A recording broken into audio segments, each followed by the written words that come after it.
meu corpo, minha vida! Se vestir bem é se vestir por dentro. É se proteger também. Na moral! Na moral! Na moral.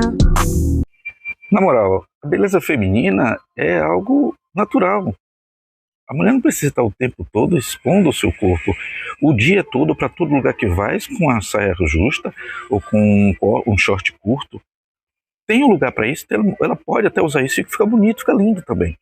Mas, na moral, a sua beleza interior e a sua beleza mesmo, de fato, de verdade, a sua beleza, eu falo você, mulher, está dentro de você, você sabe muito bem disso.